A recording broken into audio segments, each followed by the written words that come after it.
Assalamualaikum warahmatullahi wabarakatuh. Apa aja karomah Syekh Kholil Bangkalan? Mari kita simak bersama dan kita ambil pelajaran atau hikmah dari kejadian tersebut. Pada waktu Syekh Kholil masih muda, ada seorang kiai yang terkenal di daerah Wilungan, Pasuruan bernama Abu Darin. Kealimannya tidak hanya terbatas di lingkungan Pasuruan, tetapi sudah menyebar ke berbagai daerah lain, termasuk Madura. Kholil muda yang mendengar ada ulama yang mumpuni itu, terbetik di hatinya ingin menimba ilmunya. Setelah segala perbekalan dipersiapkan, maka berangkatlah Kholil muda ke pesantren Abu Darin dengan harapan dapat segera bertemu dengan ulama yang dikagumi itu.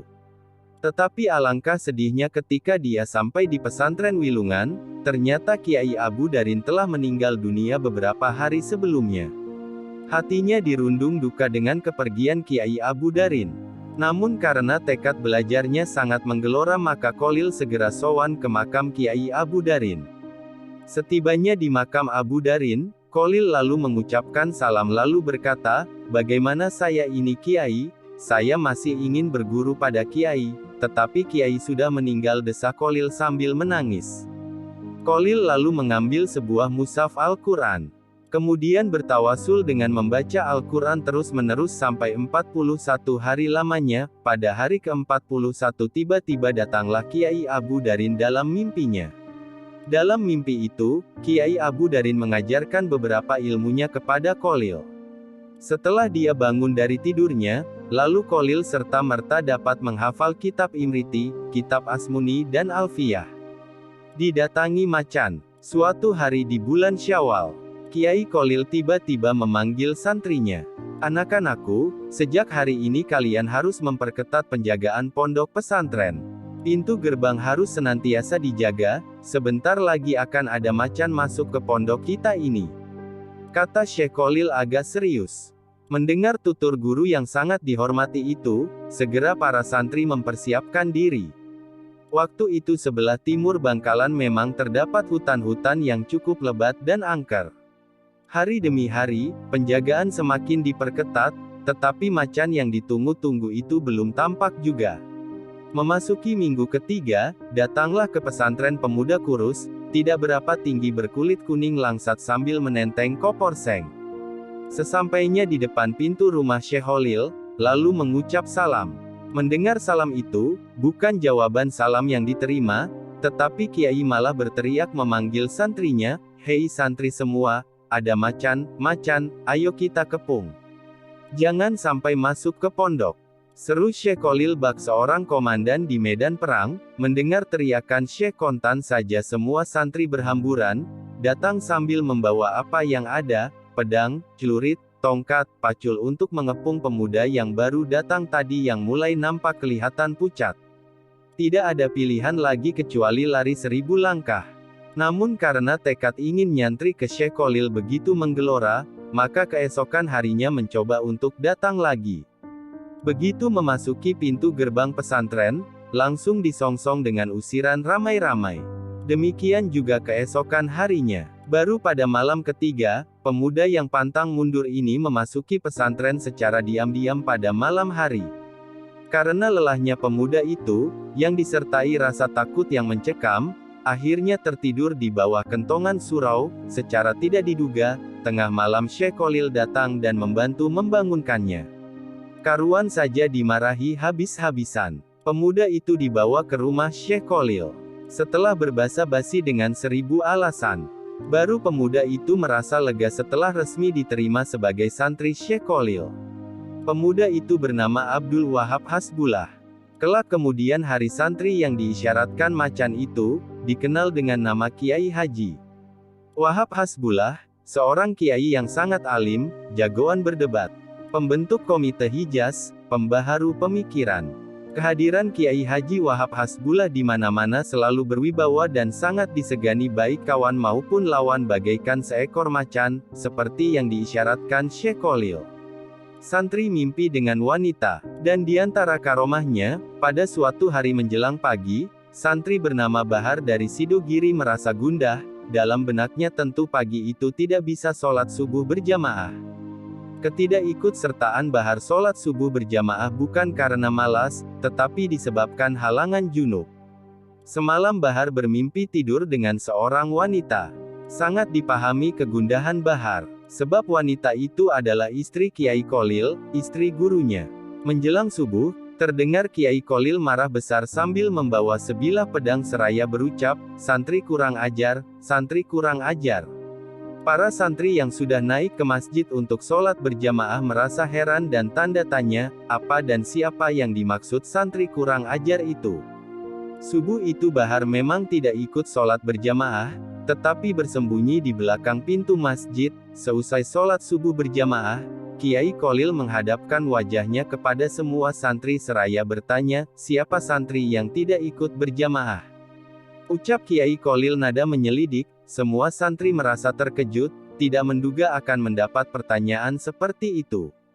Para santri menoleh ke kanan kiri, mencari tahu siapa yang tidak hadir. Ternyata yang tidak hadir waktu itu hanyalah Bahar.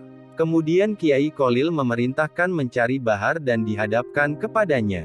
Setelah diketemukan lalu dibawa ke masjid.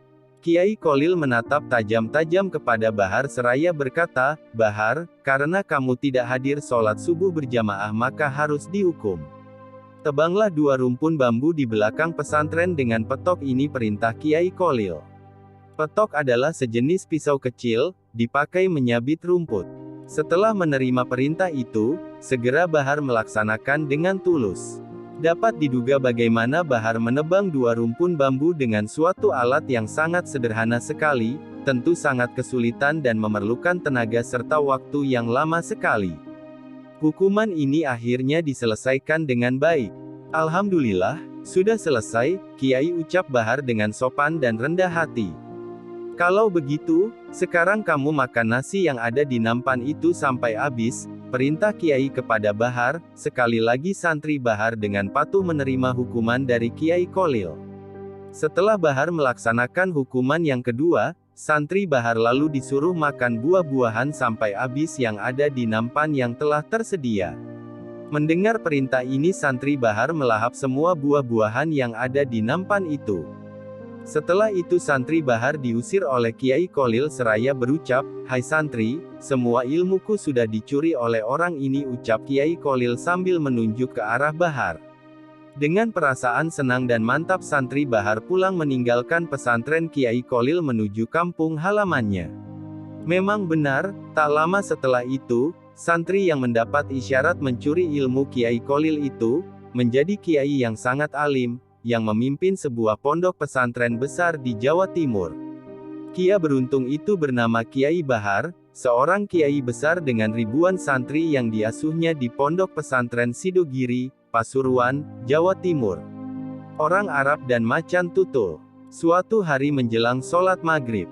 Seperti biasanya Kiai Kholil mengimami jamaah sholat bersama para santri kedemangan. Bersamaan dengan Kiai Kholil mengimami sholat, tiba-tiba kedatangan tamu berbangsa Arab.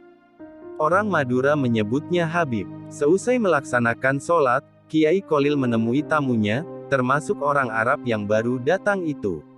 Sebagai orang Arab yang mengetahui kefasihan bahasa Arab, Habib menghampiri Kiai Kholil seraya berucap, "Kiai, bacaan Al-Fatihah antum Anda kurang fasih," tegur Habib. Setelah berbasa-basi beberapa saat, Habib dipersilahkan mengambil wudhu untuk melaksanakan sholat maghrib. Tempat wudhu ada di sebelah masjid itu. "Silahkan ambil wudhu di sana," ucap Kiai sambil menunjukkan arah tempat wudhu. Baru saja selesai wudhu, tiba-tiba sang Habib dikejutkan dengan munculnya macan tutul. Habib terkejut dan berteriak dengan bahasa Arabnya, yang fasih untuk mengusir macan tutul yang makin mendekat itu. Meskipun Habib mengucapkan bahasa Arab sangat fasih untuk mengusir macan tutul, namun macan itu tidak pergi juga. Mendengar ribut-ribut di sekitar tempat wudhu, Kiai Kholil datang menghampiri. Melihat ada macan yang tampaknya penyebab keributan itu, Kiai Kholil mengucapkan sepatah dua patah kata yang kurang fasih. Anehnya, sang macan yang mendengar kalimat yang dilontarkan Kiai Kholil yang nampaknya kurang fasih itu, macan tutul bergegas menjauh. Dengan kejadian ini, Habib paham bahwa sebetulnya Kiai Kholil bermaksud memberi pelajaran kepada dirinya, bahwa suatu ungkapan bukan terletak antara fasih dan tidak fasih, melainkan sejauh mana penghayatan makna dalam ungkapan itu. Jawaban Syekh Kholil kepada tamunya. Suatu ketika Habib Jindan bin Salim berselisih pendapat dengan seorang ulama, manakah pendapat yang paling sahih dalam ayat, Maliki Yaumidin, Malikinya dibaca, Maliki, dengan memakai alif setelah mim ataukah, Maliki, tanpa alif. Setelah berdebat tidak ada titik temu. Akhirnya sepakat untuk sama-sama datang ke Kiai Keramat, Kiai Khalil Bangkalan. Ketika itu Kiai yang jadi maha guru para Kiai Pulau Jawa itu sedang duduk di dalam musala, saat rombongan Habib Jindan sudah dekat ke musola sontak saja Kiai Khalil berteriak. Maliki Yaumidin ya Habib, Maliki Yaumidin Habib, teriak Kiai Khalil Bangkalan menyambut kedatangan Habib Jindan. Tentu saja dengan ucapan selamat datang yang aneh itu, sang Habib tak perlu bersusah payah menceritakan soal sengketa Maliki Yaumidin ataukah Maliki Yaumidin itu. Demikian cerita Habib Lutfi bin Yahya ketika menjelaskan perbedaan pendapat ulama dalam bacaan ayat itu pada tafsir Tabari. Tongkat Syekh Kholil dan sumber mata air. Suatu hari Kiai Kholil berjalan ke arah selatan Bangkalan. Beberapa santri menyertainya. Setelah berjalan cukup jauh, tepatnya sampai di desa Langgundi, tiba-tiba Kiai Kholil menghentikan perjalanannya. Setelah melihat tanah di hadapannya, dengan serta-merta Kiai Kholil menancapkan tongkatnya ke tanah. Dari arah lubang bekas tancapan Kiai Kholil, memancarlah sumber air yang sangat jernih. Semakin lama semakin besar. Bahkan karena terus membesar, sumber air tersebut akhirnya menjadi kolam yang bisa dipakai untuk minum dan mandi. Kolam yang bersejarah itu sampai sekarang masih ada. Orang Madura menamakannya Qolla Al-Asror Langgundi. Letaknya sekitar 1 km sebelah selatan kompleks pemakaman Kiai Kholil Bangkalan. Demikianlah karomah Syekh Kholil Bangkalan, semoga bermanfaat bagi kita semua. Wassalamualaikum warahmatullahi wabarakatuh.